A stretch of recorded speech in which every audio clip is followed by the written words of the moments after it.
for football.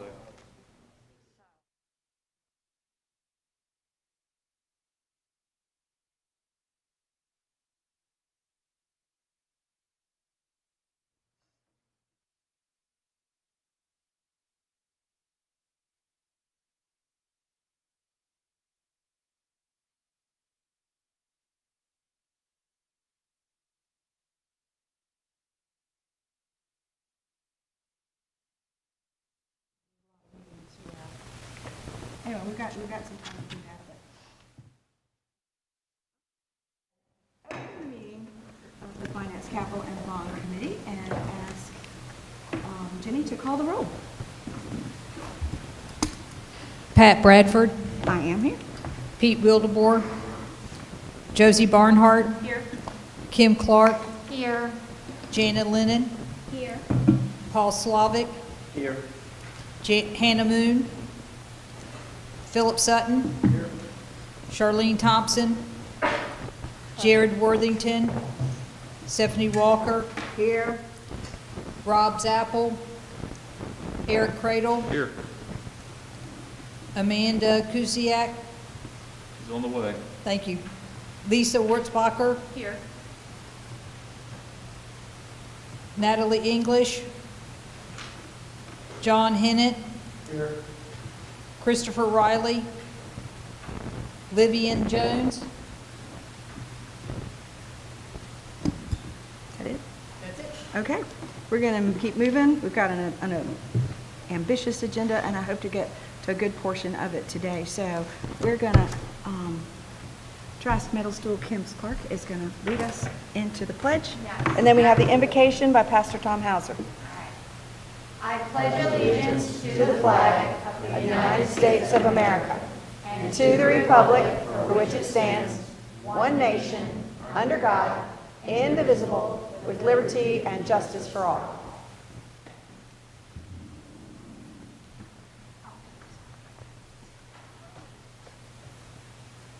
Living of all the relationships they have to coordinate. So Lord, I thank you that in the book of Ephesians chapter 1, verse 17, it says that we could ask God for the spirit of wisdom and revelation. It also says in Ephesians 3 in verse 20 that he will do exceedingly and abundantly above all we'd ever ask or think. So Lord, I ask for special revelation and abundance for the board, for wisdom, Lord, for unity, for purpose. Lord, that the purpose that they have, the call that's on their life, the call upon their responsibility. So I ask for unity and purpose and the fulfillment that you have for all of that which is before them. And I want to thank you, Lord, now in Jesus' name. Amen. All right, next is approval of the agenda. And I will second that, and I would like to make a quick change. If you'll look down under V1, so I'd like to move that up for a little 5-minute and start with that in front of building projects. Just for clarity, Madam Chairwoman. Did I get it wrong? The New Hanover County Regional Medical Center Asset Purchase Agreement. We sent it to everybody by email. I just want to point out a couple of things on it and then move forward in that way. Rather than jump into where we're going and have questions about that, we'll get that first and then we'll jump into where we're going. So Roman numeral 6. Yep. Move it up in place of 4. So is that a second, Ms. Barnhart? All right. We have a motion to move asset purchase agreement and put it above building projects. All in favor, say aye. Aye. All opposed, say no. All right, that's approved. Now, so do I have a motion? I'll make a motion to approve the agenda as amended. We'll second that. Okay, all in favor say aye. Aye. Opposed? All right. Now, if you'll flip through your package to 6, you'll find the asset purchase agreement. Hopefully I will. Yes. And I just want you guys to take the time to look. I think the only times I ever know what's in this is when the media reports it, and we can't count on that being true, or sometimes you guys will go over certain parts of it in the county meetings. But here it is all at once, and you'll see the $100 million, you'll see the $35 million, you'll see the $75 million, and it's really important to grasp what this says before we go any further. And two things on C2 that I wanted to call your attention to is the County Revenue Stabilization Fund of $300 million. And when I hear the county speak about it, I hear it as an absolute untouchable, that the only way you can spend that is if you're spending on the interest, because you want to let the capital grow to provide the interest in order to have something to spend. But I do want to point out that under those 5 things on C, capital assets and projects, that would be us. And so I just want you to be aware of that. I don't have an opinion on it yet. And then right underneath that, number 2, Mental and Behavioral Health Substance Abuse Disorder Treatment Fund. You'll see that acronym out there all the time, but this is actually what it is. And then if you read their number, they have 4 pillars to this endowment funding. One of them is schools. The first one is schools. And so I just want to point that out as we go forward. And you hear people in the media and people in the community going, oh, the endowment, oh, the endowment. And I want us to really understand it as a committee as we go forward.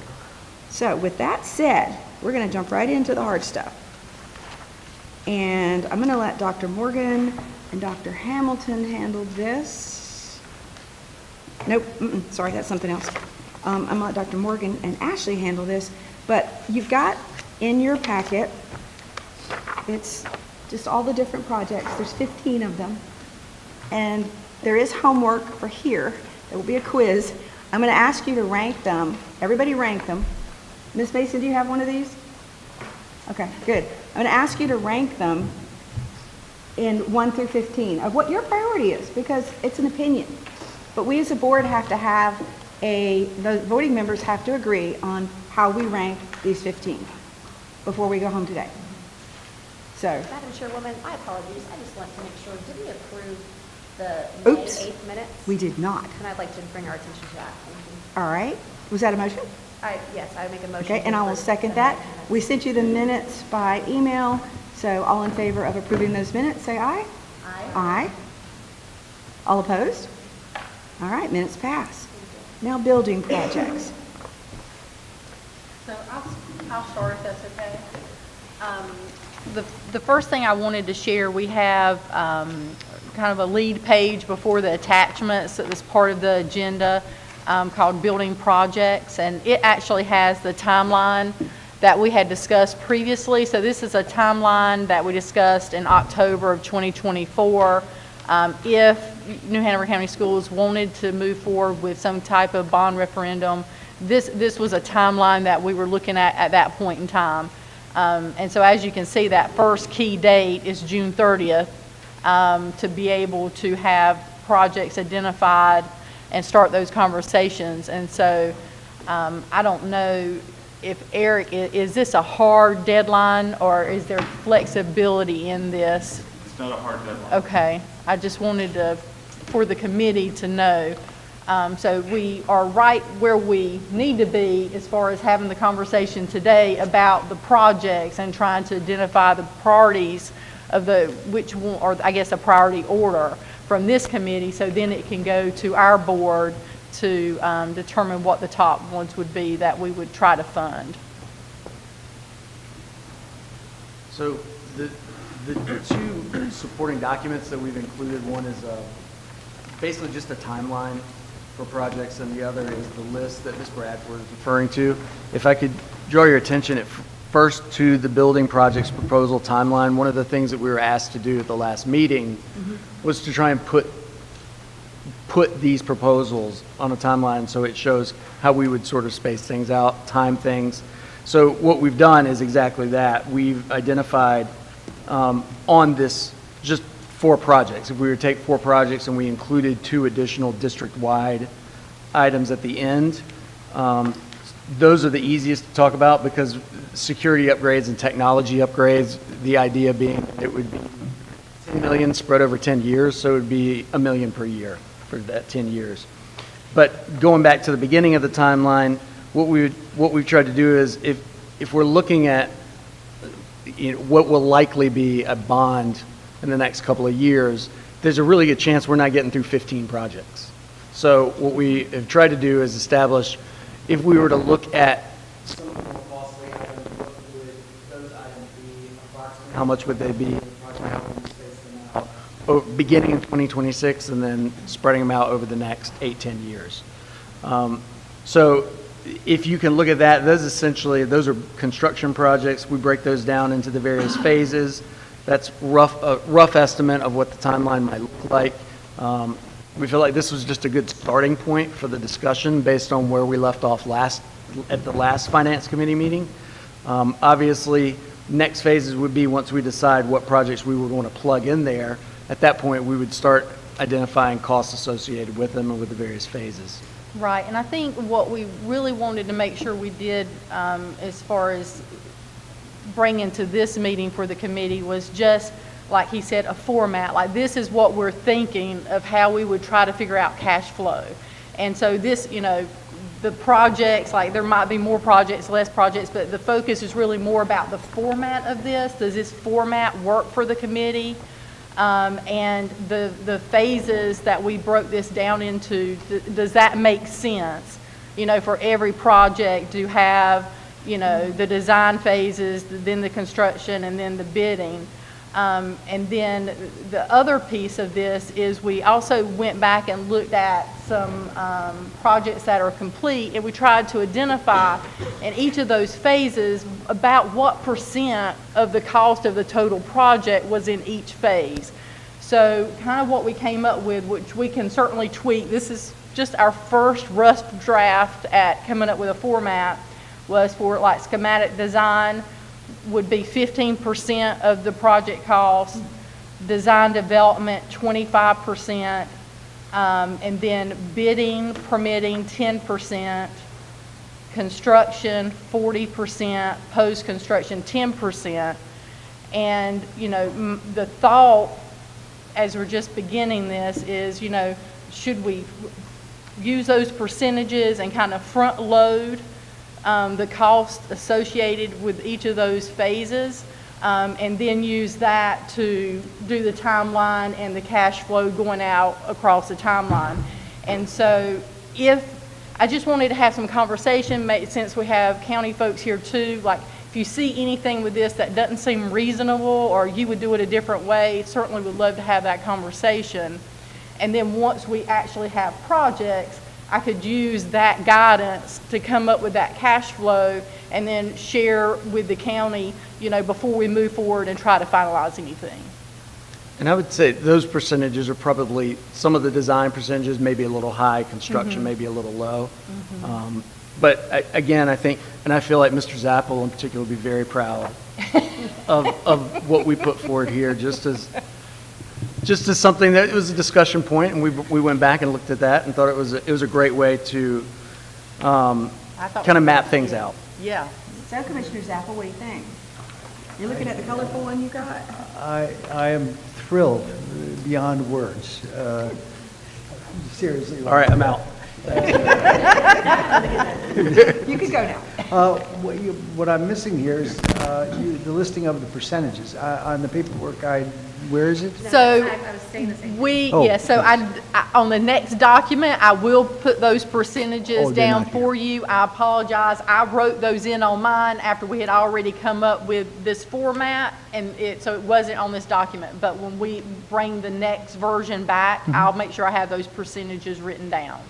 Did you want her to run through them? And I can say those again if that's helpful. Actually, Lisa, did you follow? I did not write down the percentage. Yeah. I did. So But you I can go through also them again. send those. Yeah, that's fine. And honestly, I would say I think it would probably be smarter to wait. I don't want to quote those percentages Okay, back. okay. I'd like to get them a little more fine-tuned. But Okay. I think the idea was we've broken down the the phases. That's the next step, and that's something we can accomplish. So if I understand it right, once we have identified project 1, project 2, project 3, project 4, then we will fill this in and have a really good way of looking at it. That's awesome.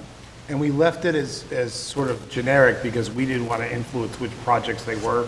We could have plugged some in, but if we did that, you guys would automatically be thinking, oh, these are the projects we're doing, and we really wanted this group to help us order crescendo, order of operations of those. I like the way these phases are broken out. This is the way that we look at a lot of our projects at the county as well. The one thing that I would ask, and Eric, you may have a different opinion, but it would be helpful as we think about cash flow to think about it from a monthly perspective rather than just kind of this big bucket. I mean, that might be hard to do, but we're also Did you say looking. monthly? Mhm. Okay. Yeah, because we're also looking at it from a fiscal year perspective, and that's helpful. So of course, what I could do, what is your thought about, so when you guys do your projects, do you front load when you're looking at that timeline for cash flow? Like, is it heavier at the beginning of the phase?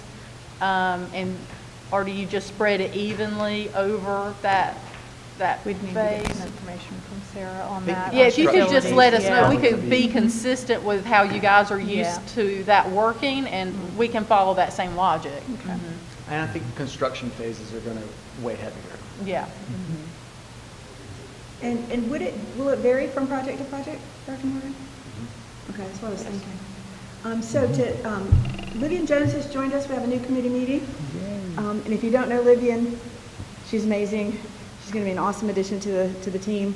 And Commissioner Zappel, what we're going to do is you have 15 things in your package, and we're going to rank those 1 through 15, your opinion, not the group's opinion, but then we'll tally those, and because we hope to go home from here today having ranked these, which is a tall order, we know, but that's what we're about to dive into now. Madam Chairwoman? I'd like to add one thing with the Isaac Bear Early College building. Can somebody speak to the capacity? It's my understanding that that building would potentially be able to double the amount of students that we're currently serving at Isaac Bear. I don't know that Do you finalized wanna- number, hold but on. I think that's important Do in the you want to ranking. hold that, or do we want to move? I kind of wanted to put Isaac Bear at the end of this. Well, I'm just saying, as far as priority ranking, I think it does play into account if we're talking about capacity numbers and increasing a capacity at a high school level, that might influence the room in this You case. do have a point.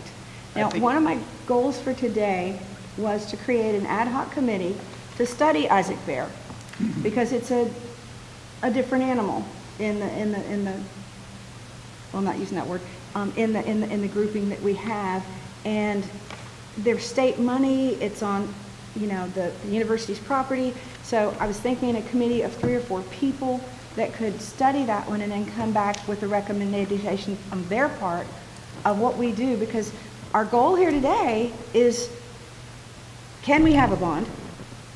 And if we have a bond, what are our top priorities going to be? That's where we are, and that's an ambitious thing. We probably should talk for just a nanosecond about, can we have a bond? And Amanda and I talked about this earlier in the week, or last week, anyway, in the last couple of weeks, and I was like, can we actually do it? And I didn't think we could. But now, in the last 2 weeks, I've come around to thinking that we almost have to. We don't have a choice. So within the limits of the dollars and cents that can be spent, we have to figure out what our ask would be. And that's why we're here. Madam Chair, I have a question, because we were talking about a bond, but from what I gather, the bond would not probably cover everything that maybe we want as an ambitious thing, because there's a lot on this list. Right, well, we've got to talk about the bond process itself. No, I understand that, but I mean, I think we had discussed maybe potentially multiple kind of avenues of financing. Yes. So, I mean, First, we just got to get our priorities, but at the same time, we're going to run parallel with talking about the different ways a bond could go. There have been all kinds of suggestions. There's all kinds of stories out there of how it would go. And that we have to establish what directions, what our options We also are. But gotta first know we what have to rank our projects. our bond cap is. Do we know what our bond cap is? I know what our existing debt capacity is at the current time. Okay. It's projected in this year at about $100 million. It grows some after that. We're also talking to consultants to see if there's any room to think about raising that. We've also got to factor in county projects. We can't use all of our debt capacity on, we've Right. got some things we got to do on our own, so. Right. That'll go in probably to the later bond discussion Mm-hmm. and how complicated it is, I mean, as far as the amount, because there are other county things in that mix. Yeah, so once we establish the priority of these 15 things, then we come back next month and we work hard on that part of it. Yes, sir? I think, Ms. Walker, your point is well taken. Whatever bond we get, regardless of the debt capacity, not all these 15 things are going to land on. All right, that's correct. So I think that's one of the reasons to order them is so that we know which way to drive first. And If I may, to answer Ms. Barnhart's question, the 2022 memorandum of agreement with UNCW and the Board of Ed cites that there are roughly 200 students in there now, and the proposed building would house approximately 400. Dr. Morgan, there's 260 there at Isaac Bear now. We checked earlier. I understand. I'm just citing what is actually in the paperwork that we have that was signed in Yeah, 2022. and in your package, you do have the memorandum. So before I'm just going to wait till we get to the Isaac Bear part of that, and then I'm actually going to ask for suggestions on to make this ad hoc committee, so y'all be thinking who you want to nominate. And I would advise Commissioner Walker, she was on the ad hoc with that first, so she probably has some really good insight for us, too. All right. So is Rob leading this, or are you leading this, going down the projects?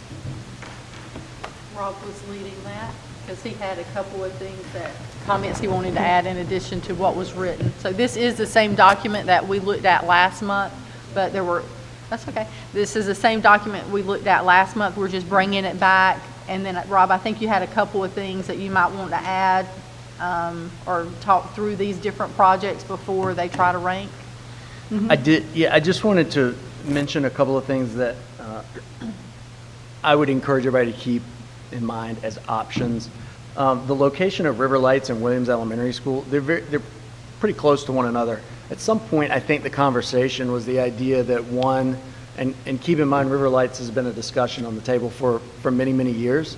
I think at one point, the conversation was the idea that it would be built as K2 or possibly pre-K2 Williams that would then be replaced and rebuilt as a 3-5. To me, I feel like it's worth considering the idea that maybe you don't need to have two broken up that way, that if we're going to rebuild River Lights, it's going to, the tract of land's 15 acres.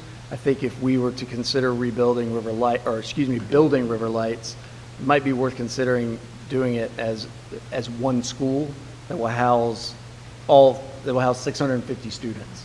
And so it would hold any elementary school student that might otherwise go to Williams. The other thing was just, and I know we were just talking about Isaac Bear Early College, but I think the other thing just to consider is the question about whether or not, if we're looking at bond money, who's going to pay for Isaac Bear? I think we still come back to that question. That's why I think we need the committee, just to study the history and where it is now and what the possibility options are. Vivian, did you have something? Yeah, I know I'm new, but some of you may not know I headed up River Lights for 4 years when it came back. Met a lot of times on site to pick a school site and analyzed Mary C. Williams, the parks in between, and elementary, middle school, what it needed to be. That's been 12 years ago. I've also served on the first bond referendum committee. And, I'm on the developer side. Not side, but I represent a lot of developers. I represent construction, real estate. The latest complaint is that we're overcrowded. And technically, we're really not, I don't think, according to Eddie. But that's an elementary school that was donated to the county 12 years ago, and it got pushed out of the bond referendum. And so I do agree with the prioritizing and kind of knowing, because I think at that time, we were kind of told as to what we thought the county could approve or not approve. So it's definitely number one on my list, but I just wanted to give you that background, some knowledge there. And we talked about the overcrowding in the north and the south end. Yeah. About to. So overcrowding at Williams is not necessarily the case. We are starting to see those kids having spread to Bellamy and Anderson. So those schools are at capacity. So approving River Lights, building River Lights would take care of Williams and the structural issues that are there, and then help us bring kids off of Bellamy and Anderson. My concern right now is Porter's Neck Elementary, Correct. but I hear you. Thank you. And that's one thing that's been talked about, is whether there needs to be another elementary school up on that side. But I'm a big fan of looking for internal solutions before we look for external ones. And that may need to be a restructuring of a lot of our schools to bring that capacity, because the only places that are growing are right here and in the north. The area around Monkey Junction-ish, and then the northern side is the issue. But some of those problems could be solved with a redistricting sort of scenario that brings the kids closer down this way. I have a question for Lydia, and since you were deeply involved with it, and it's been 12 years, and to your point about Porter's Neck, that was my question. Porter's Neck was built, and it was pretty much full already, and so we know what sides of the county are growing faster. I don't know how far River Lights has been built out. I like the idea of building it bigger, perhaps, and just maybe not, because Mary C. Williams, you're looking for a full rebuild on that. And I don't know, I know it's not in the best shape right now anyway. But what are your thoughts on that? I mean, considering Porter's Neck, is there more growth to come in that particular area, is my question. And will River Lights, even if you build it bigger, be bigger? Well, yeah, I mean, they're only in their third phase. I mean, they've still got a lot of acreage and homes left to go. If you look at the demographics of it, though, it's not as many children as they thought. Same thing with a lot of the developments that we're seeing. At the time, we looked and studied, I guess, having Mary C. Williams, the park in between, and the site, because we located the site on the southern end next to the creek, and it would have been contiguous. But at that point, I was operating under a development agreement, and we were just having discussions about what it should be. That was really up to school board and the county at the time. But it's a tract of land out there. There's a nice park for fields, et cetera, in between. We redid the Mary C. Williams track field when we were there, and kind of partnered with them on some computer technology things. But the land's been given, and back to the Porter's Neck, I'm in a lot of meetings where it says Porter's Neck was just built, it's already over capacity. What's a growing area? They've added the modular. It was designed for expansion. Yeah, so, I mean, I see it all, but just, I mean, with the River Lights, of course, I've tracked it over the years, and it's not that the neighborhood's demanding it or wanting it. It's that the site's there, if we can find the money to build there, and I leave it to the facilities folks to decide whether they need elementary, middle school. There's a different acreage, I guess, parameter for each, so. You were talking about splitting K2 and between River Lights and Mary C. Williams, right? Well, one thing I would recommend is that I'm wondering if River Lights wouldn't forego the need of rebuilding Williams. With the needs that we have, I sort of don't want to spend all of it in one place. One, I don't think that's fair to the community for a bond, but also, as our enrollment has shifted overall, I think we could make do with the 650 with River Lights, encompass Williams, and then still have room for growth as well that would take care of some of our Anderson and Bellamy issues. I think that was the original vision. And for somebody to go, I've got the development agreement, there is a timeline on that site with the developer. And to be fair, Williams is not all that terribly far from Pine Valley either, if it came to that. Okay. You know, because what you would do is, Pine Valley is not coded for 650. What's Pine Valley's capacity? 500? 520 maybe? Yeah.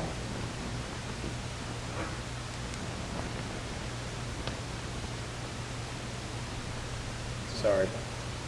It's okay. And Ms. Barnhart, you're next, and then Mr. Hennett's next. Can we see that? Yeah, but I still nailed it. That gives you another 100 kids at Pine Valley that you could fill the capacity, and another 150 kids if you combine River Lights and Williams. So I would suggest Pine Valley, River Lights, not do Williams. Okay. But So- again, that's just my theory. So basically, we're discussing River Lights, Pine Valley, and Williams in this particular discussion. And Josie is, Ms. Barnhart's next, and then Mr. Hennett, and then Paul. Thank you, Madam President. My thought process and prioritization comes back to the capacity. And so I know whenever our Board of Education was presented capacity issues, they said, here's what we're built to capacity recommendation was around the 90% usage.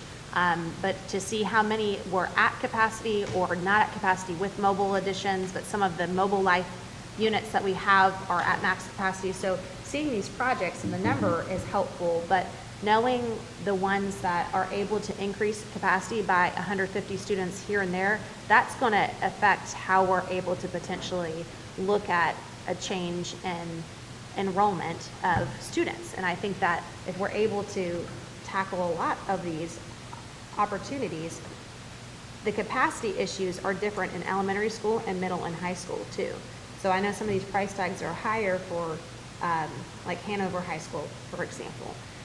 It's a high school capacity though. And so this is something, when looking at it, I think that the committee should take that into consideration too, because when we're looking at serving different populations, elementary, there's a different need than at the middle school level and at the high school level.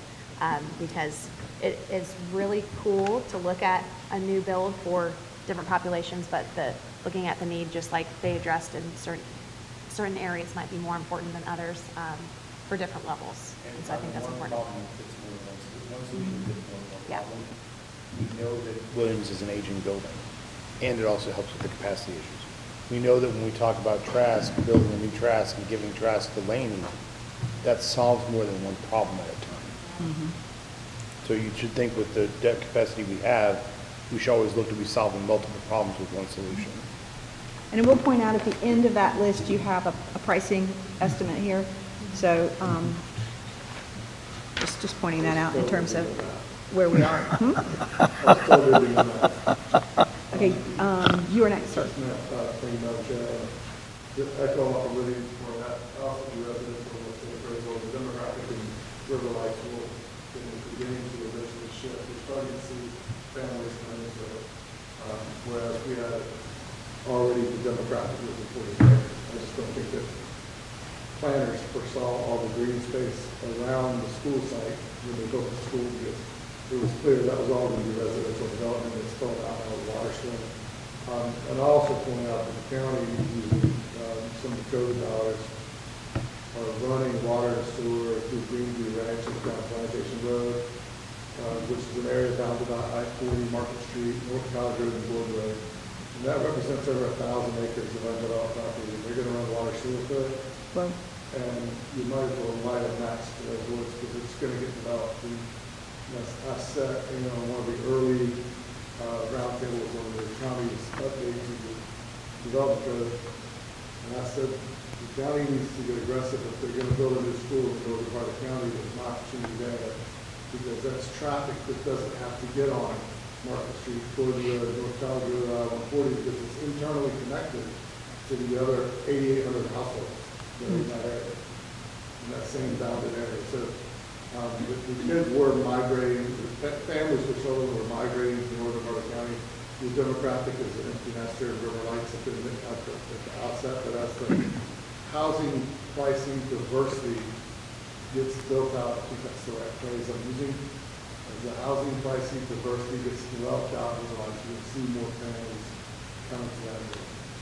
And it might, this little roundabout project might slow things down a bit, but they're coming.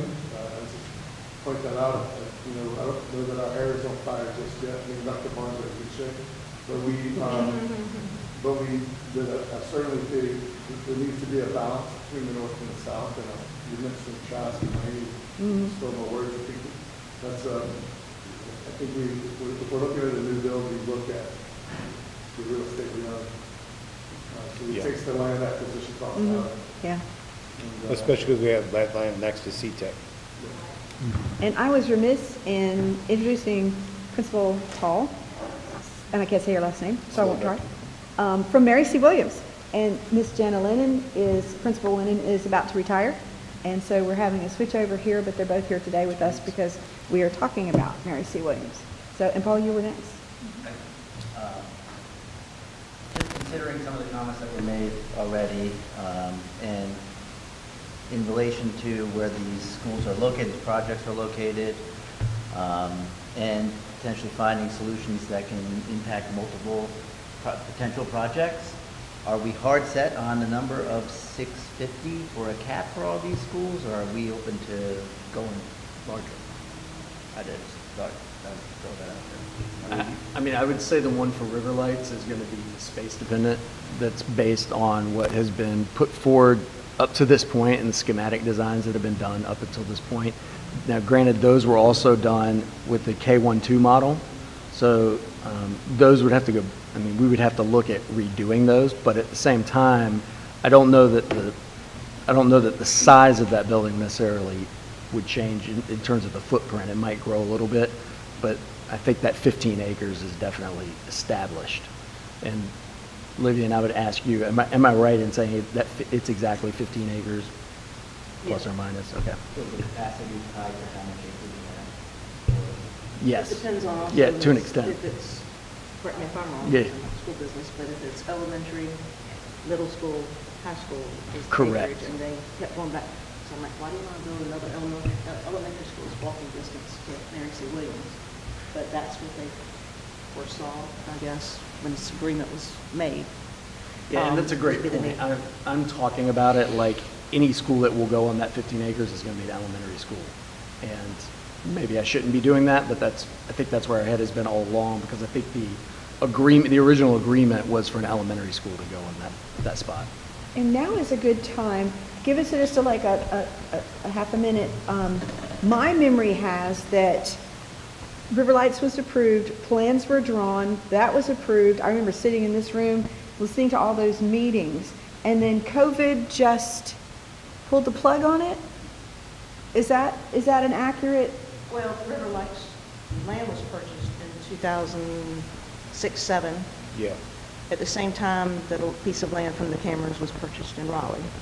Then the recession hit, and they decided to put River Lights on hold 2010, and it was resurrected in 2013. But the development agreement during that time, across that, did the development agreement, and in that is where the school, fire station, that was in there. And so that's restarted it in 2014. And we did a lot of talking about the school, meeting on site about the school, but there was never any discussions, because at that time, it was about the same time that the last bond referendum was going through.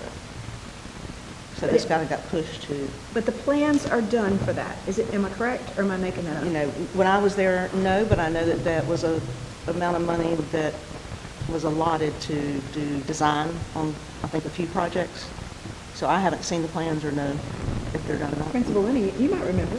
There is a design booklet Mhm. with a Seen it. photograph of designs. So in terms of that aging design, is it still usable? That would just be one of the things that I'd want to know somewhere along in this process. That was all done after I was there, probably the last 5 years. And I think what you're referring to, there were schematic designs done for River Lights, Pine Valley. Mhm. Yep. So And I they remember were- this they were board all approving sort of it. Done and presented. Or that, go on that board? I've seen some plans, but they're like, probably just in the design type thing. They're not anything that was ever, I don't think it was priced out, was it? I can't remember. Was it? But I know I have seen them in this room. Right, okay. Okay. Yeah.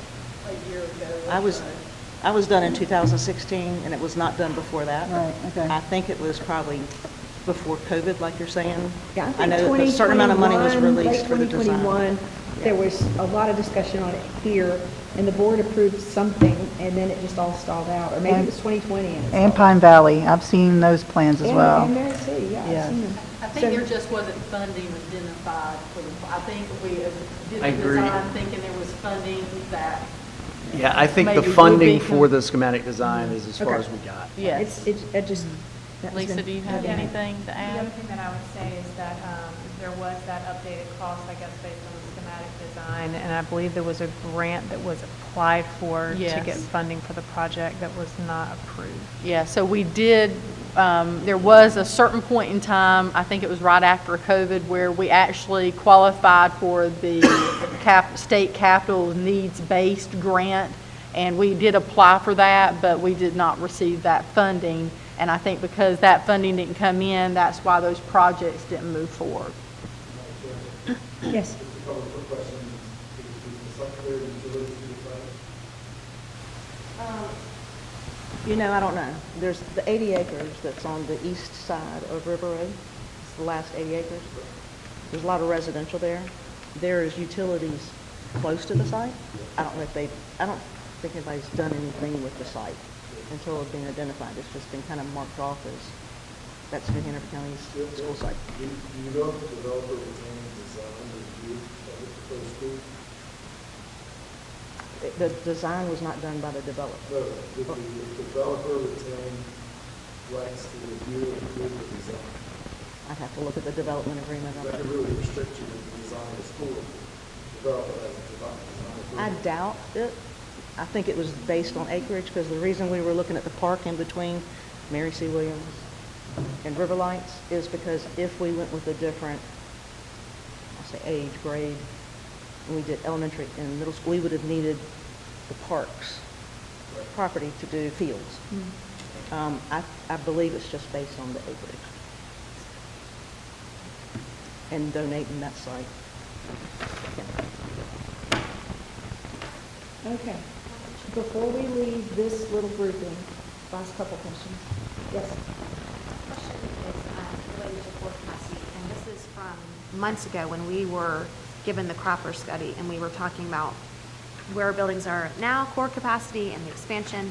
And when we were looking at building out new buildings, my understanding was that an updated core capacity for elementary school, middle school, and high school was going to be following that realm. So I think, and I was side talking over here with Kim about the core capacity of middle schools, but then it's looking at this new middle school would be 1,000, which is currently higher than what our core capacity is for middle school.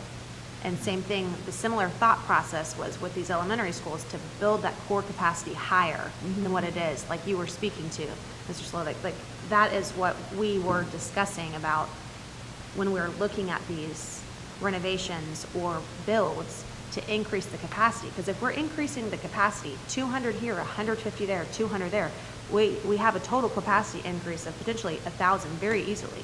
And so that is a huge game changer. And I'll add in, because I always say this, and some of our elementary schools don't have a gym. They don't have a multi-purpose room because they were built so long ago. So that's one of the things at Pine Valley, that to have that addition of a space, an indoor exercise space is needed. Same thing with Mary C. Williams. I mean, when these spaces were built 100 years ago, that was not a need, a desire. And so those are some updates that to have, because unfortunately some principals struggle with PE teachers, but. Yeah, Winter anyway, Park side doesn't note. either. Huh? Winter Park doesn't either. Right. So anyway, just when we're talking about core capacity, that's what I remember from months ago when our board was presented this Cropper study, discussion on that core capacity increase, as many places as we could affect it, so that we could better respond to the growth. And I don't know how to get that into this discussion today. Yeah. I don't think it's possible. Well, you could create an other category where if you have an idea that's not on this list, and you feel strongly about it, you can rank it in as other and describe what you're talking about. True. Okay. Can I say one more thing? Yes, sir. As the state of North Carolina, most, if not close to all of the counties are encountering, the state is declining in its enrollment overall. That's a national-wide issue, it's a statewide issue, we get that. We want to get to a place where we are gaining students again, where we're increasing our enrollment. But quite frankly, with the way that the birth rate is going and all the other things, I would be happy with not losing, right? Holding steady is, in a lot of ways, gaining ground because other places aren't. I want us to think about, as we're going through this process, the leaner and more concise our footprint of schools can be, the better. We don't need to be adding buildings in a system where we're not maintaining enrollment. So if we're going to build a new building, you should find the oldest building we have, move it along, right, to something else, because we don't want to increase the number of buildings we have, because that increases our overhead and makes us a little less cost effective in the long run. Just something to be considering. So to lower the footprint, you meant to not increase the building number? It's not a popular topic, but I will tell you that there are school systems our size and bigger who have less schools than we have. Interesting. And some of that's a capacity issue, because when I say things like that, Paul goes, oh, not at Porter's Neck, you don't. It's a really specific, weird issue, because Porter's Neck, Bellamy, some of those schools are increasing dramatically, some of our schools are not. And if you put them all together as a district, we're not increasing. And so That's a good point. we're Called never going to get to the redistricting. place where we say, we have too many high schools, or we have too many middle schools. We only have 4 traditional high schools. For 25,000 kids, that's the right number. We're never going to say we have too many high schools. Our middle schools kick along pretty well, but some of our elementary schools could be reconfigured. The question is, do we build an addition onto Porter's Neck, or do we bleed those kids down? You know, but it's going to be a triple jump in checkers. You would have to take kids from Porter's Neck and put them at Ogden, and some kids from Ogden would have to go to Blair, some kids from Blair would, you know, it's not a one jump solution. But there are solutions as well. So that's just something to think about. And I don't want to go into a big discussion of it, but one of the things that we've talked about in the past with the county is taking our existing buildings and upfitting them to be, pre-K friendly is not the right word, but to be more compatible with pre-K. And we have this pre-K problem to solve, so as we go through this, if there's a spot where we can plug pre-K into something we already have, that is something to consider. It's about agility. Any new elementary school we build will have in its build pre-K compatible rooms. Because the more choices we have, the better we can respond. And the point for doing that is if you have a freestanding pre-K building, you have to have a principal, not have to, but you have things that have to be paid. You even have a custodian. You bring them in under another one, you already have a principal, you already have a custodian, you already have an electric bill. So it's a cost savings. Are we ready to move on to the next? Nope, Commissioner Zappel. Yeah. Thank you. Fascinating conversation, but I'd like to piggyback a little bit on to what Superintendent Barnes was just saying. What I'm hearing in all of this, there needs to be a serious conversation about redistricting. And I know that's not a popular conversation, but everything we're talking about here leads right to it. One thing, again, an unpopular thought, we've got enough physical school buildings, bricks and mortar right now. What we have are clusters of population that overcrowd some and leave others with empty desks. So I don't know how we can move forward with a priority list with ignoring redistricting.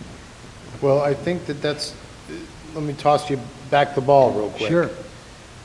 Some of our capacity issues can't be solved because of the complexity or the issues with the building. Mary C. Williams, you can't put, there are safety issues, there are physical issues. Those are issues that aren't going to go away with redistricting. Right. Same thing with Pine Valley. I Same get thing with that, Pine and that's Valley. why they've been on the list for 12 to 15 years and moving up, and it kind of breaks my heart that somehow Pine Valley seems to be drifting away while we're considering seriously building a new school at River Lights, which I recognize could solve the MC Williams as well. Again, I'm just throwing out these numbers. or these thoughts. Also, we're looking at the reality of a bond capacity. There's going to need to be a bond. To get a bond passed in this county, you're going to need to spread out geographically where the benefits come. Good point. Any conversation here, in my mind, has got to at least include the Trask situation up there at Laney. It is no, it's not out of control. Thank You're you. doing a Yep. great job. That's inflammatory language. I'm saying there's a lot of kids, Right. we have a lot of issues up in there. We're going to move right to that next, sir. Well, I'm let going me to just skip make over the- Isaac Bear for now and go to Trask. Let me make this last point. Just using the numbers on page 4 of the document here. Ooh, I shouldn't have told you that was there. Yeah, well, I already had my eye on it. If we look at the River Lights at $43 million and a Trask at $77 million, you're already up to well over the cap that we had, our estimated cap in the bond. And we haven't even touched Pine Valley or an expansion of Porter's Neck. So I know the job of a committee is to dream big, but, there's got to be a reality check here. Let's two-step this thing. Let's figure out our want, and then we'll see what we can plug that into. But we got to start somewhere, because we've been having this discussion for a while long now. time. And that's just, so let's figure out what we want, and then see what we can do. Yeah, because the elephant's going to have to get eaten in a couple of bites, right? But what would happen if we brought to the county a 10-year or 12-year bond plan that might allow for the debt service to kind of sunset on some as we're working through the process? Really, I think what we want to be able to do is provide, well, quite frankly, you and you sort of, here's our 10-year plan for the school system that's going to work on efficiency and redistricting and things on our side while we work on renovating and innovating our buildings at the same time. So what does that look like over a longer span of time? Because these buildings aren't getting any newer.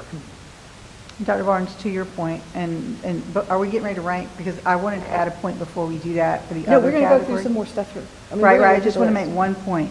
We are talking about projects that could take potentially 10 years. So this committee is doing work for well into the future. Right. And to a point that got made earlier about where we are left to grow in this county, because I know there's a birth rate discussion, but I also know people are still moving here and will keep moving here. There is an area of this county that is still not as developed out. And so I just want people to think about that as far as even just purchasing land. Talking about Castle Castle Hayne, that whole Silver Road area, that whole area up there, the Greenview Acres area, I think that's what it's called, near where I live, that is just waiting to be developed. And I don't think everybody that's moving here is going to be a senior. I'm just saying, I just feel like we just have to think 10, 15 years ahead and think, if we don't build a building, get the land, get a piece of land. And so that's going to be in my other category, so. Yeah, land acquisition for the future is always it's been a high priority for me. So can we But move on to Trask? It comes back to being a little challenging to do land acquisition with crumbling buildings. That's, I get that. yeah, I know you do, but I that's get that. the challenge for us as well. But it's going to get sold, it's going to get gone, that's what Yeah. I'm saying. There won't be anything left to buy. I get it. And Madam Chair, as far as the current redistricting discussion, when the information we were given as a board, verbatim the study said, the guy who presented said, redistricting will not solve your solution. You are at or above capacity at so many of your buildings. So I understand that as we do some of these improvements, that a redistricting conversation needs to come up. However, it would not address the problem, which is we need to revisit some of our capacity and needs. So I do want to point that out. That's a good point. And I do remember that. I do remember that. All right, Trask. We've had some discussion of Trask. Rob, do you want to go over it again, put it into context? Sure, I'm happy to. The idea with Trask Middle School is to, I apologize, the way that this, I don't like the way this is written, because it says to replace the existing Trask Middle School, but I don't think anybody's talking about raising the building that Kim Clark runs right now. I think the idea is to build a new building out on the CTEC, the acreage that now houses CTEC, and then Trask Middle School would actually end up becoming part of Laney High School as, well, the idea being they would become a freshman academy for it. So Trask, I mean, I don't know how to label it. So it'd be new CTEC building, Trask Middle School / CTEC, new CTEC. No, it would be a new middle school on CTEC's Yes, campus. that's what I was saying. Okay. And that would become And that's what we're Trask. considering. Yes. And the existing Trask would remain where it is, and it would become part of Laney's campus. And then I can hang up every parent who calls about traffic from then on.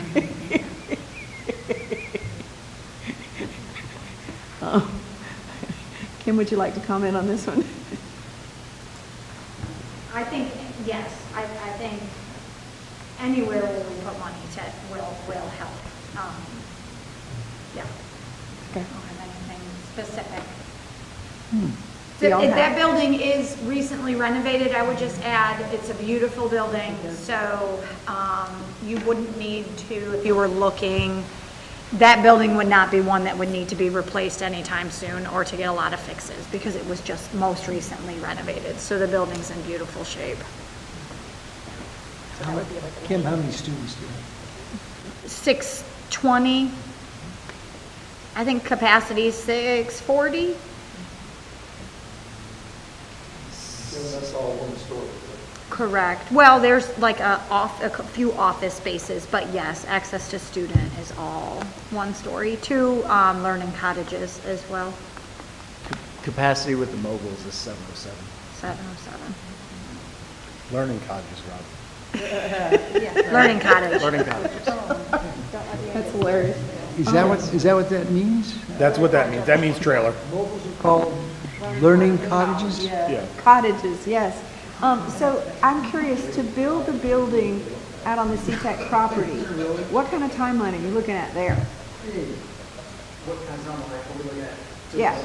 Yeah, because, okay, if I'm ranking this, and let's just say for fun, Trask was 3 or 4 on my list, but that's not an overnight fix, because you got to build a new school, and then you got to transfer those kids, and then you got to set it. So that's not going to be quite the same timeline as some of these others, or is it?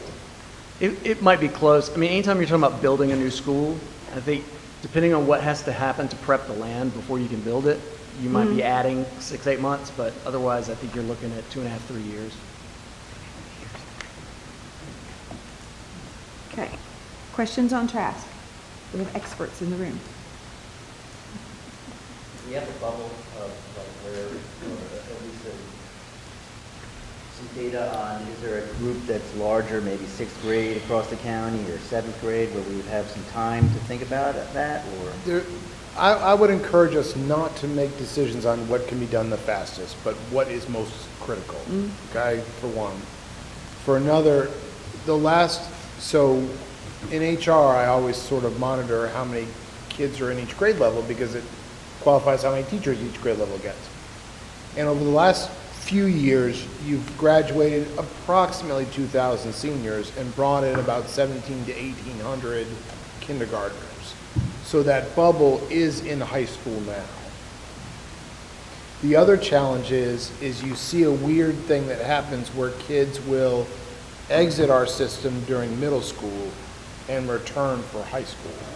So you do see kids that will go out of the public school system for a few years and then come back for the complexity and the high school opportunities that we have. So it's hard to say where that bubble really lives because it creates its own bubble in middle school. Okay. Then we're going to move on. Still skipping over Isaac Bear. New Hanover, high school addition and renovations, which is different. This is different. This little paragraph is different from anything I've seen before. That's including the meetings that we had with you guys. So take this one away, Rob. Well, I think the reason this is probably different is because we didn't necessarily edit these based on previous conversations and items that were put forth for the group to consider in previous bond discussions. So, but ultimately, the New Hanover High School addition and renovations, that is ultimately getting at pending the New Hanover High School facility study and master plan that's going to be presented at the July board meeting. So, but ultimately, those discussions have centered around, and as I presented at the last board meeting, they've centered around the idea of what it might look like to simply repair, make renovations and/or expand on the current footprint, versus those items as well as expanding the current footprint as it stands. So a lot of that, I think, will be determined, what this actually looks like as an item on this list may very well be determined by what's presented at the next board meeting from the design team. So what's going to be presented at the next board meeting? Is that going to be, I know we have to pick, but will it be in stages? Because we talked about that at great length at that last meeting, is can't do it all in one day. Right. And you can't do it all in 2 years. I'm anticipating them showing us multiple items in multiple stages. Good. So And in that's terms set of. for the board meeting in July. Yeah. So in terms of ranking the high school here, maybe not pay as much attention to the language that's here, but ranking something, get started at New Hanover. Yeah. Principal Sutton's going to appreciate I your think vote that's on fair. that I one. don't necessarily know that anything in here is incorrect. It just might not be presented in the order of, the order that we would tackle things. Go ahead. Well, and, I know that our number on that back page there is bigger than anything else. And so I know that impacts the bond process, for what is able to be, public for voting on. Would that come in phases as well, as far as, if we did phases, would those phases be included as prioritized, I guess, looking at? We're gonna have to wait and see, because they haven't done the presentation yet for us. But I can tell you the things that we have given them as priorities. Classrooms, especially science and CTE rooms, cafeteria, perimeter control and security. Those are the big ticket items. Starting big ticket items. But the other thing, don't forget, folks, is we would have to build within the space of having students there, which is something, when you think about something like River Lights or Pine Valley, you have a place to keep the students while you're building. New Hanover doesn't have that kind of flexibility, so you have to do it in phases. Well, then my question becomes, is that project really a bond project then? Because as we were doing it in phases, the expectation is we're going to come back to our commissioners to say, we're ready to do the next phase of this. And I don't mean that out of any disrespect. I know it's a large number, so it's certainly, in my opinion, something that can be wrapped up in a bond, but it's also my opinion that we have to do this. So whether or not we get a bond, it does not matter. These renovations need to happen, so that it's safe for our students and our staff, and so. But I don't think that's for this committee to decide. It's for us to sort of bring our work to the county and say, what options do we have? I have a question for mortgage. So we were presented, we saw the preliminary plans. I know that's going back. Will we get pages for the cost as well? Hopefully. Hopefully. Right, because we talked, because it would have to be phased in. You Yeah. couldn't just do it all at once. That means we could have bits of money here, years. I mean, Yeah. I assume That's- so, yeah. That's got to be the only way this is going to happen. Mhm. It's got to be. So they have to put if they're giving us phases, they have to put a price tag for each phase. And then it's going to have to take into consideration, the inflation and so on. But still, it gives us a starting point. So, I don't know, my gut feel is that we're going to come up with a phase that becomes a part of this. Yeah. And that's, because there's just not enough money. I mean, we could spend all of it and still not get New Hanover done, And we can't do that. As Commissioner Zappel pointed out, we have to address the north and the south issues. So, And we have to think about the bond cap issue and potentially other county projects, but, yes. and also look at other places for money. Yeah. Because there are Yes. other places. And I think I don't say if that we one. don't talk about that in August, Yeah. we probably should talk about that in August, other places for money. Yeah. It's probably- I know I didn't say it exactly the way. But yeah, no. Again, this is our wish list, and then we'll I just wanted to Break the mention piggy bank. two things quickly to piggyback on what Dr. Barton said. I would also say the same thing about Trask in terms of where we house students while something is being built. Trask is another example of a school where we wouldn't have to do things while something's being built. And that's important because if we've got to move students to another site while we're taking care of the building, that is something else that has to be taken into consideration in terms of timeline and cost, disruptions in school itself. But then the other thing I wanted to mention too is along the lines of what you were just talking about, Ms. Walker, to kind of go back and highlight what Ms. Sutton and I were talking about at the beginning, the timeline that we presented to the group. The idea was it's not anyone on staff's opinion that we look at a bond for one project. And so in doing so, we tried to sort of encapsulate what we could potentially do if we know what the debt capacity is. So I think it was 130 is what we talked about, 100 or 130? I think 130 was a number we were playing around with, but then also looking at if we spread it out over 10, 12, 15 years, then maybe we have more flexibility in that number, but we don't really know. We were just kind of brainstorming a little bit when we were looking at the timeline. But that, I just wanted to highlight again, that was one of the reasons why you see multiple projects listed. Because it would not be anyone on staff's opinion. Sorry, as much as I have a connection, I don't think you can say, we need a bond just for this one school. And I do want to keep repeating that I don't think we expect a bond would cover all the projects that we're identifying. Like even if we just pick maybe 3 or 4 projects on this list, I still don't think a bond's going to fund all that. I think there's going to be other revenue streams that would be used to fund the project, so. Well said. So, want to talk about Porter's Neck? Could I just throw another thought in here?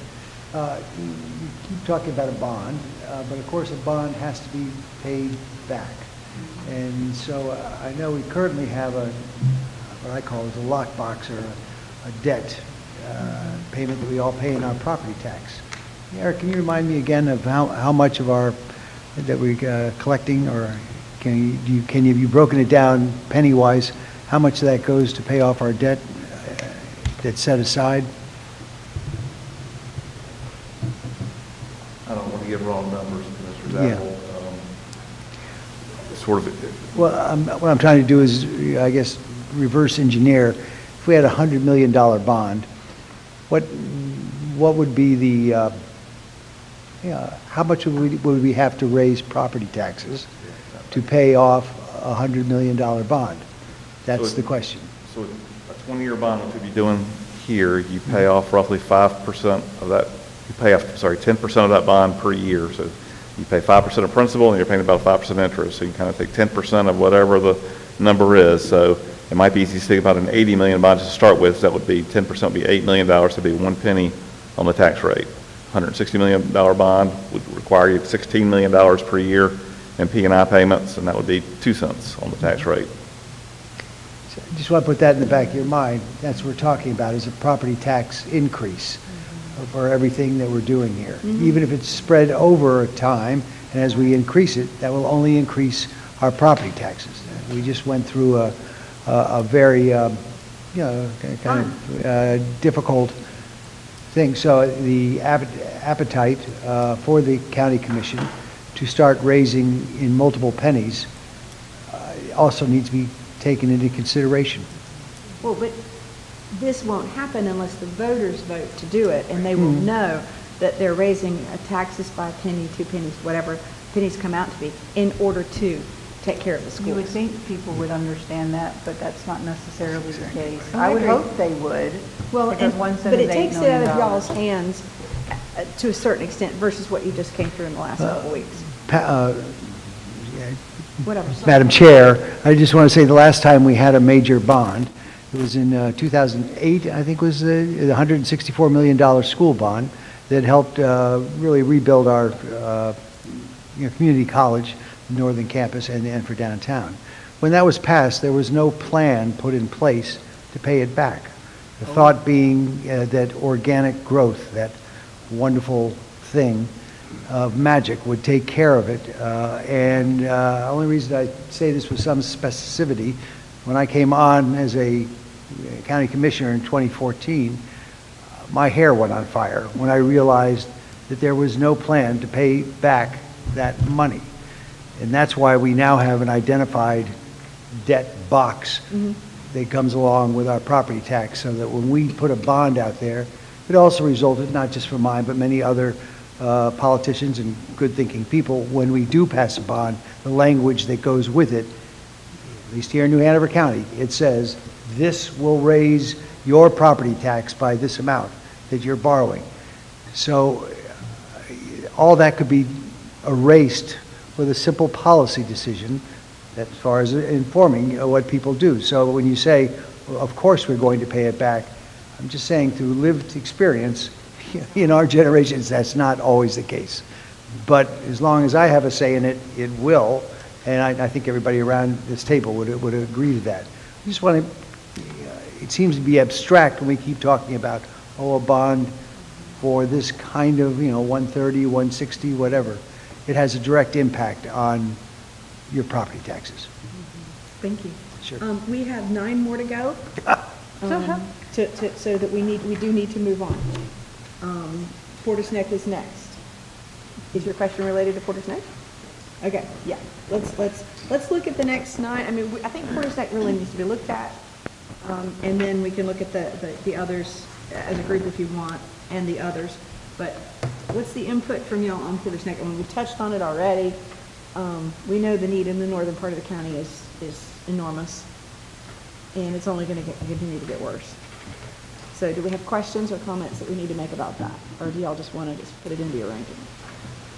We have 2 mobile cottages now, so I don't think it would be any for 8, it would be 2 more, or is it 8? We have put in our capital budget for this upcoming year with the county to add 2 more.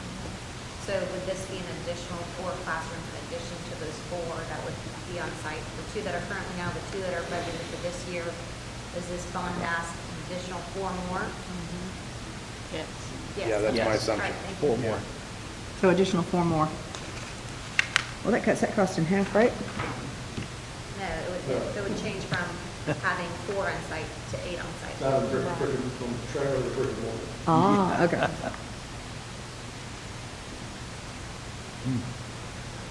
Anyone else? All right, then who wants, we've got Masonboro, we've got Bradley Creek, we got Alderman, we got Bellamy, we got Sunset, Holly Tree, Rolling Grice, and Wrightsboro Elementary, all have needs. And one of the thoughts that I had was, if we're going to ask voters to approve something, then every section of the county needs a little crumb in order to make it work. Ms. Barnhart had this clever idea that we'd have signs painted and stick them in the dirt at every location and say, the bond money would pay for this at this school. And that's a great idea, but if we only have 4 things, that doesn't really work. So is there a way to give these other schools something? If I may, I would honestly encourage the classroom additions for these middle schools that are listed. To be honest, I think this is a dated request. Okay. Looking at our numbers at some of these schools, I don't think these, to be frank, I don't think these should be considered.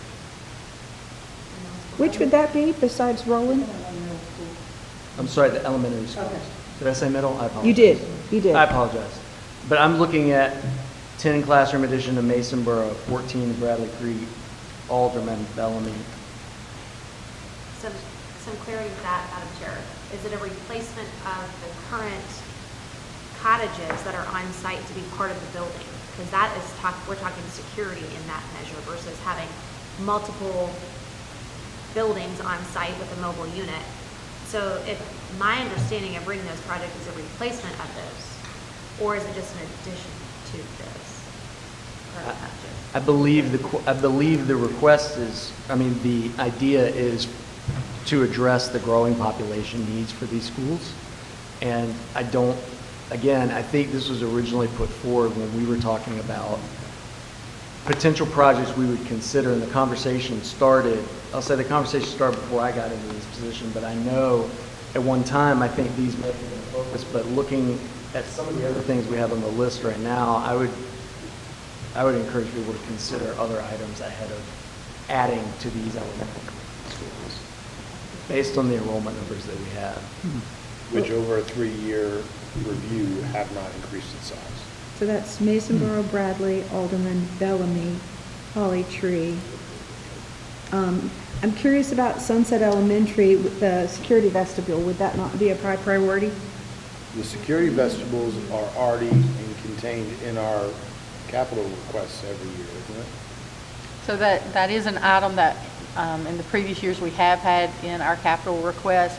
So Rob and I had considered, and I don't know if that's something we could add to the list, is including $1 million a year for security and technology, and that would hit all the schools. Like you would be providing replacement technology Correct. for all the schools if you have, a technology line and the security line. That's correct. And that is in the timeline we presented, but we didn't identify that it would be for all the schools. But the idea is it would be applied throughout the district.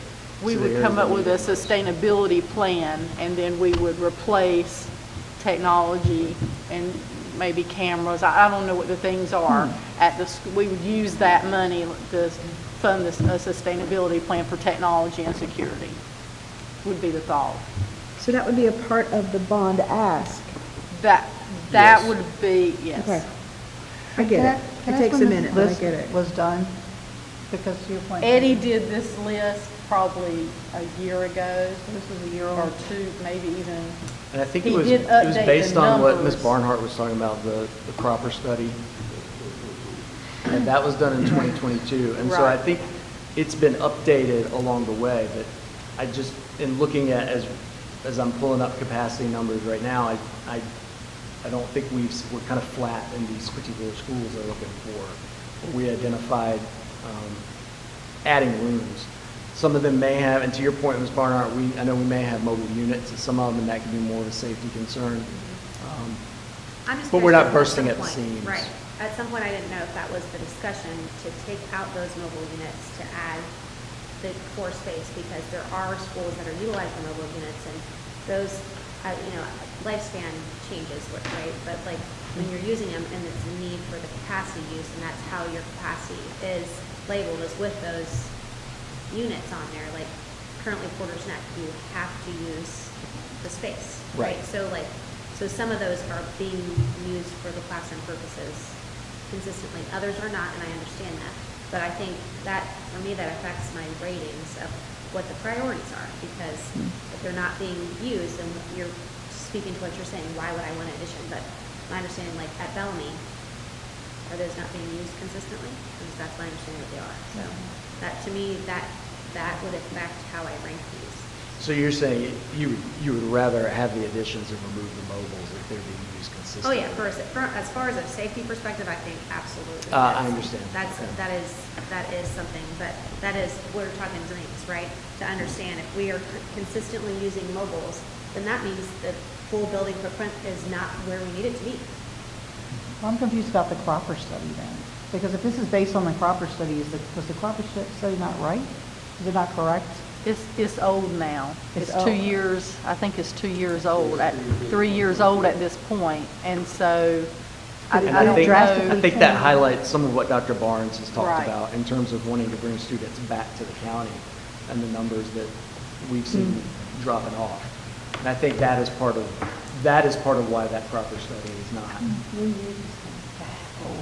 Like, I get it, I just, Well, were the numbers correct that they worked? I mean, is there, I don't know. They're looking at future growth. I just can't really get that off. it showed, and I haven't honestly compared, but, it did show, I think, over 10 years growth. And last time I looked at it, our growth was not equal to the growth he had projected, if that makes sense. Because there was question I whether can remember the that. original Do you remember numbers that? were correct for the growth numbers. And I will say, for what it's worth, I apologize for, I think I think part of the reason we wanted to include this is because we weren't trying to throw new information at the committee for discussion. This is information that I think has been presented a couple of times, and we didn't feel like it was the right time to throw new information out. But as we're talking about it, because I feel like that's sort of the objective, is to throw out discussion topics and make sure that all the information is on the table for us. I just wanted to mention that. I felt like the things that are identified here as classroom addition requests to these particular elementary schools, they will not make the top of my ranking, I'll put it that way, but I don't want to tell anybody else what to do. I just feel like knowing where our numbers are for some of these particular schools, they're not like Porter's Neck situation. Yeah, I think we. The other thing to think about too is this may be more than one thing solves the problem. If we did get a River Lights and we did get a Pine Valley, I've got enough space then to then, I think, open the conversation about redistricting to the place that we resolve any issues that may be at our other schools. Does that make sense? Mm-hmm. If we had a new Pine Valley that had 150 more spots in it, then maybe the Mason Borough and Bradley Creek problems could be solved that way. Well, Ms. Barner, what about the mobile unit? Transportation concern, is that, you're talking about almost two different things. You're talking about the growth part with the classroom, and we're talking about the mobile units, and we're a little confused that are we trying to get more capacity to have the mobile units for safety issues, or we're having a couple of different conversations. Well, I think it's hard to have those conversations because we're not addressing the safety issues we have at Pine Valley and Williams. You know, so Yeah, not an or, either or, in my opinion, it's the safety, it's just the safety, so. Rob Morgan, could you tell us which ones we should probably say, hey, maybe you're not as concerned about? That way, I mean, when we're thinking about it, because we're getting ready to rank, right? Yeah, we have two more to go. Oh, I know. I had marked through 1, 2, 3, 4, 5, 6 of them that had elementary school behind them on that second page. Is that what you're referring to, Rob? Mason Borough, Bradley, Alderman, Bellamy, Sunset, and Holly Tree? Specifically, Mason Borough, Bradley Creek, Alderman, and Bellamy. Okay. You know, to be honest, the Sunset admin area, security vestibule, I don't want to say that should be removed. I don't think that has a timeline in terms of things that we want to continue. We want to continue to make sure every school's got the security vestibule. But if we can pick that up with the capital request we've already got going, then we're fine there. Let's talk about Rolling Rice and Wrightsville real quick, because we haven't done that. And we're probably going to have to extend times by 10 minutes. What do we need to know about Rolling Rice and Wrightsville? As far as those go, I think those are things that could stay on the list, but I don't think that they would rise to the top of the list for the immediate future. Would they rise above the elementary schools? Yes. Okay. All right, and then other. Ms. Walker, you said you had an other already? Well, that one was the land acquisition. I know if it went through with the Trask being moved up to, there's already land there for the middle school discussion. But is there a serious discussion or look on maybe potential need for another, well, the Laney situation we fixed a little bit with the Trask situation, but looking at, I mean, it's hard to predict the exact growth that you're going to have in that side of the county, but it's getting developed right now. I mean, I can't imagine it's not going to keep expanding. I mean, will there be a need, if you get the middle school taken care of, because there's already land there, what other school needs would they be for that area? That's just kind of what I'm putting out there on maybe. It's not about other. One of the things that I'm curious about is we have two that I'm sure of, gym situations that we need. Winter Park doesn't have anywhere for those kids to have any kind of exercise, so they have to, they have to go out in the rain or they don't get to do it. And then, where is it? Rolling Rice. So is there a way to get the gym and the gym renovation for those two schools another way? Rob and Ashley. Does it have to come under a bond situation, or can we do it some other way, would be my question. Well, I would echo Dr. Barnes earlier. I don't know that's for me to decide, but my gut tells me that could be done another way, that it would not have to go under the That bond. helps me with my ranking. Ashley, I'm certainly trust your input if you disagree. I mean, it would just be our normal avenues lottery or a capital county appropriation request. What about a partnership with private funders? Is that a possibility that we're allowed? Specifically, there's one group with Hanover High School. Like I know that initially there was. We will always be willing to take donations. But what I'm saying is, like, so Isaac Bear would be a great one to talk about that avenue too. Like, if there's a willingness to have some joint private donors in the conversation, so there's not a restriction on that? Okay. Make him leave and do it. I have a question about multi-purpose rooms.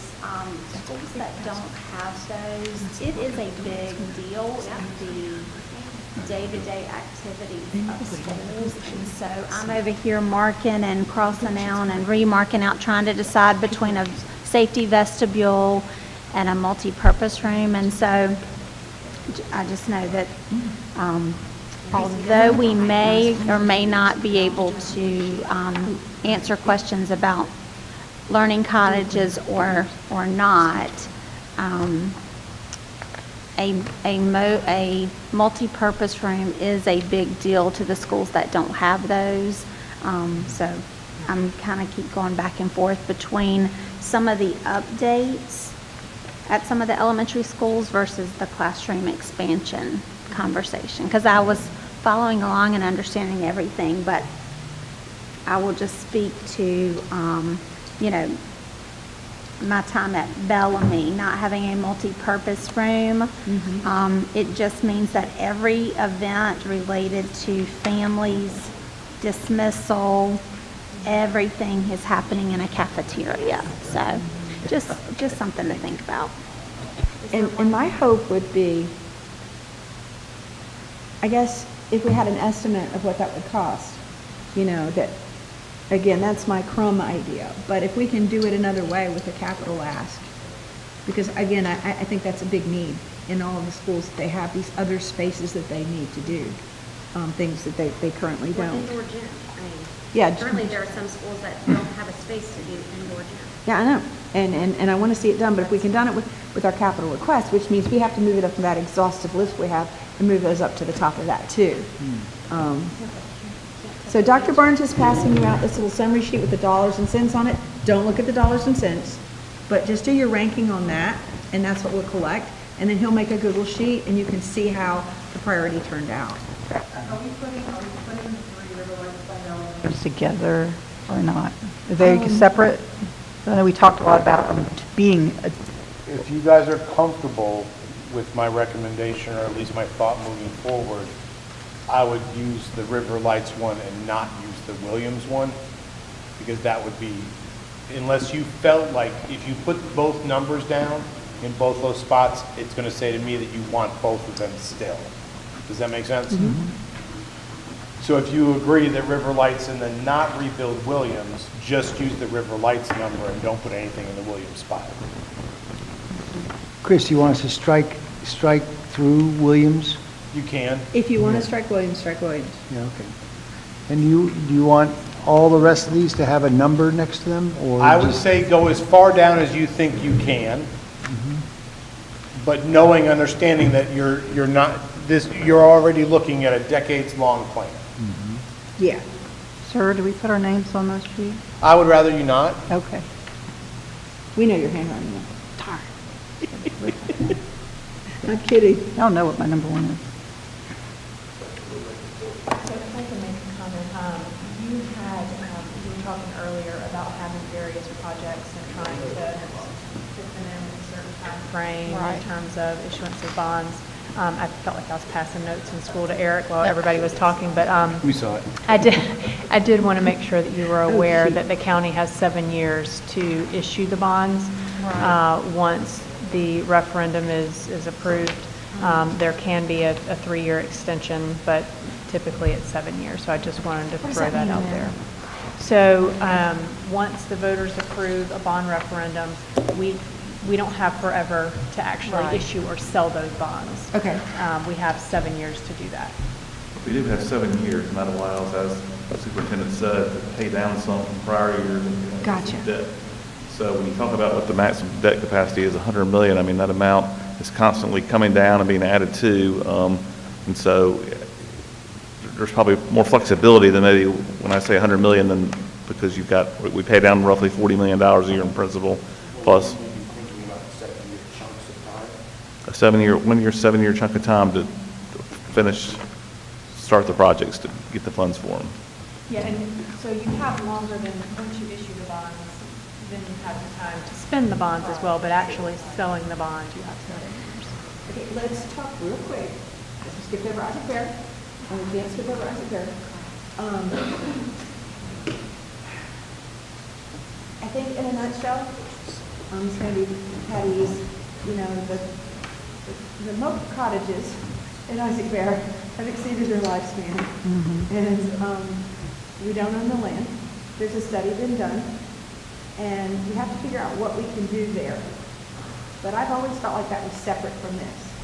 And so I would look at nominations for an ad hoc committee to study the Isaac Bear situation, what is, what could be, and how it would go, and come back to us with a report. And I would, if she's willing to accept, I would nominate Livian for that. And I would probably nominate Ms. Barnhart for that. And I have a couple of ideas, but I'd like some ideas from you all. Probably it would have to be Dr. Morgan. And then, pardon me?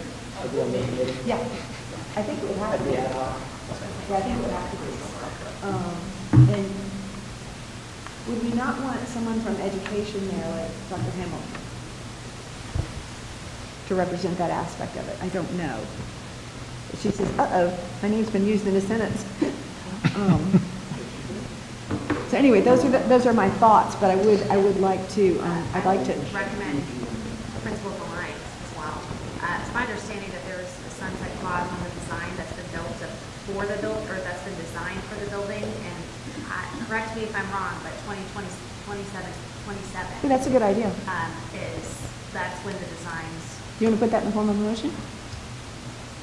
What in form of a motion? I'm just saying that the design that has been made is good through 2027. So just for the information of the committee. Yeah, that's one reason why to have an ad hoc committee, because if something's going to be done there, it's got to be done pretty quickly. It's going to sunset. Same with River Heights. We don't have all the time in the world. It's been lost. So does anybody have any other ideas for this ad hoc committee? Principal. Yes. Valines, yes. So, okay, I've got Josie, Valines, Livian, Rob. How many can I have on an ad hoc?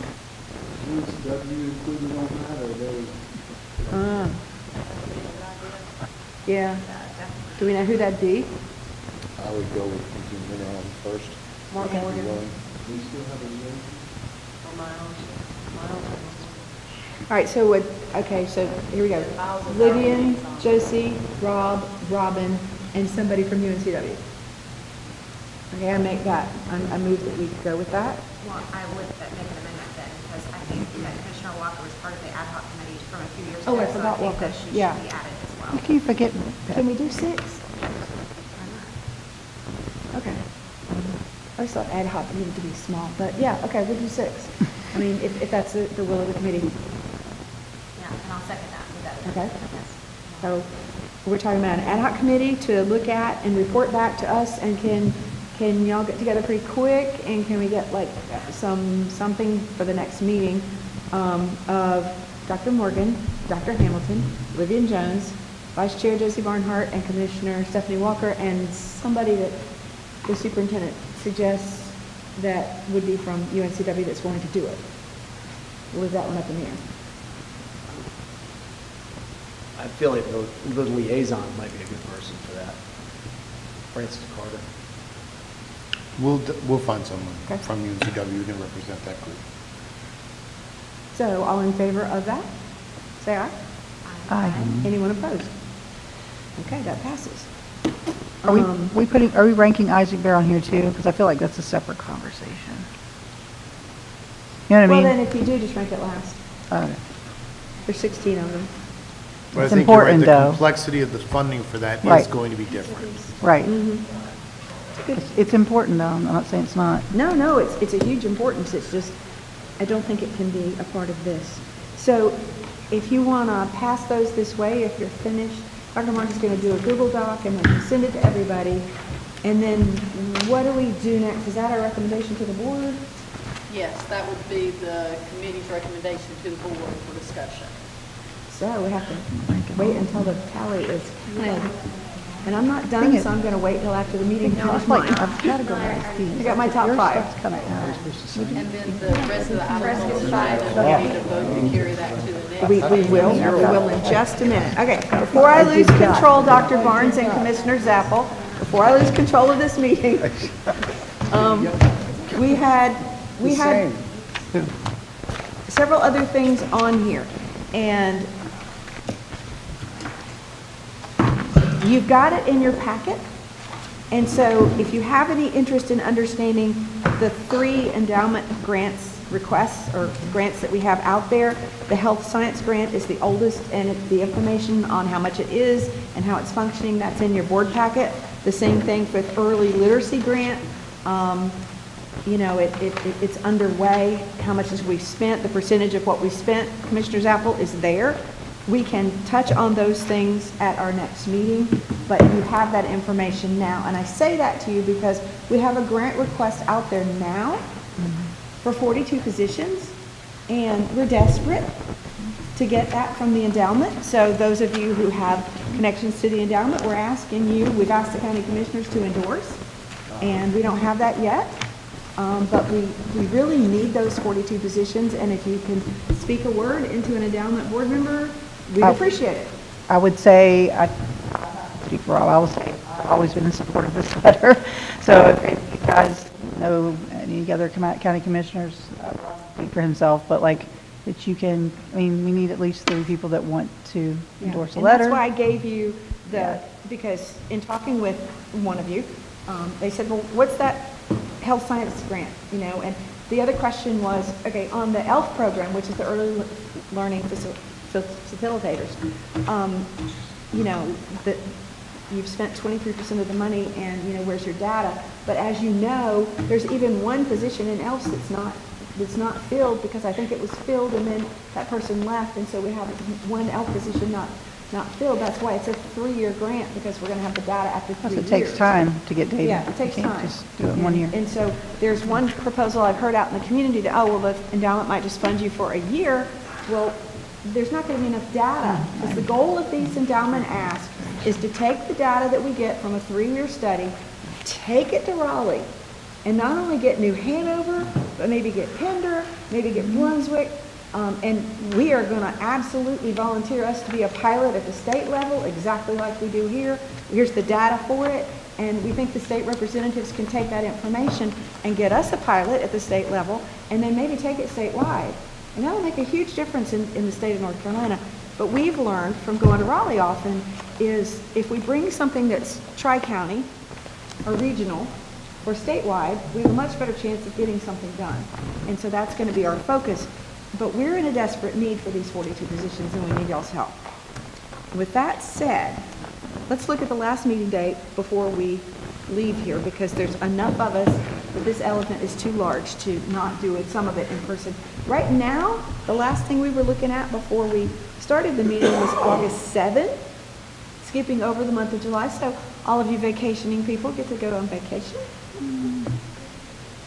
How does August 7th look?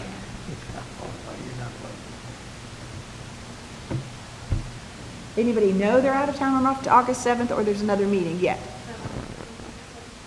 You're not here, Lisa. Okay. It works for me. All right. So we'll check with the people who aren't here, and then we will send that out and see what happens. Madam Chair, is the expectation is potentially either August 7th or beyond, and the idea of the subcommittee to meet prior to Oh, gosh, August yes. 7th. Okay. I would hope so. Even if I y'all just wanted that clarity. Zoom or Meet or whatever. Thank You don't have to be in person. And with only one board member on it, we don't have to worry about advertising, any of that stuff, so we're good. So So I have one question for Eric, if you don't mind. What is the timeline, because we were all talking about, what is the timeline that we have to work with realistically if we wanted to get this in front of the LGC? Because that's where it has to go, So correct? I think about a year ago, I brought a timeline and I've looked at it again, and it still looks like a valid timeline. So that timeline indicated October the 31st to have the full scope determined, and then use the next 3 months to hone in on the cost. And once we know the projects and have a better idea as to cost, then we can start the full process for the GO bond. That needs to start in March or April. Yes. Realistically, this committee needs to come up with something decently solid by October, or at the latest. I mean, you want it sooner than that. We don't have any slack, No. but we have enough people for it. We can do this. Just wanted to put that out there. If I could add in, it's great thought, Stephanie. One of the problems we ran into 2 years ago, I guess, with the transportation bond, as we tried to get it, is that anytime you push a countywide bond, you need to identify a specific group or strategy for educating the public about what it's about. At that time, with the transportation bond, we had identified the chamber, and they, there's a lot of talk around it, but they said that's not enough time in the same kind of time frame. So I'm just warning that discussion of a bond, you need to identify the group or the strategy of how it's going to be educated, because that was one of many reasons that the transportation bond did not pass, is we did not have the support of a large organized group to get out to the public and educate them. Well, and I don't want to have this next meeting unless Natalie English could come. And I think she texted me earlier. She said she was available for the 7th. But I would like to have that discussion at our next meeting. It's a great. Some of this stuff is not burning yet, but it's certainly smoldering, and we need to get it. But this was the first step, yeah. It doesn't necessarily have to be the chamber. They are, an obvious choice because they cover the whole area. But if Well, I don't they're, want it to be just one group either. there you go. The Rotary's Good. out there. No, yep. I mean, we have Yeah, some friends in the community, so. You're thinking the right way. It's a really important component. Now, while I have new bond experts in the room, I am under the impression that at some point, a public relations firm gets involved and helps with this. Am I right or am I wrong? Did I make that up? Dr. Barnes, you're not making a head motion, but I remember. I'm going to ask Ashley to correct me if I'm wrong, but we cannot use school funding for a bond, for advocating for a bond, because we can't use state money to advocate for voting But the purposes. county can, and and isn't part of the publication, the community-wide knowledge, doesn't it come through the county? I just remember that in something that I could be wrong. So the county cannot advocate for the bond side, but they can educate the community on what the bond is. Okay. I don't remember in the past if the county has hired any sort of firm to do that. I don't recall seeing that, but it's been a while. We have a pretty large machine, but maybe it was that October meeting, but something was, maybe in preparation for the October meeting last year, something about y'all don't do your own PR. It comes from the county level. I'll figure out where that came from. You may want to focus on baking the cake. That sounds a little more like icing. Like, right, let's get a couple steps down the road of what Yeah. this looks like before. Yeah, it's not a high priority, but it's definitely to be considered. Does anyone have anything else? We're 15, almost 20 minutes over, and I apologize for that, because we haven't extended time or anything. Anything else? Anything else? Then a motion to adjourn? Hello? I'll make a motion to adjourn. And I'll second it. All right, this is adjourned, and y'all can have side conversations now, sir. Hey, I need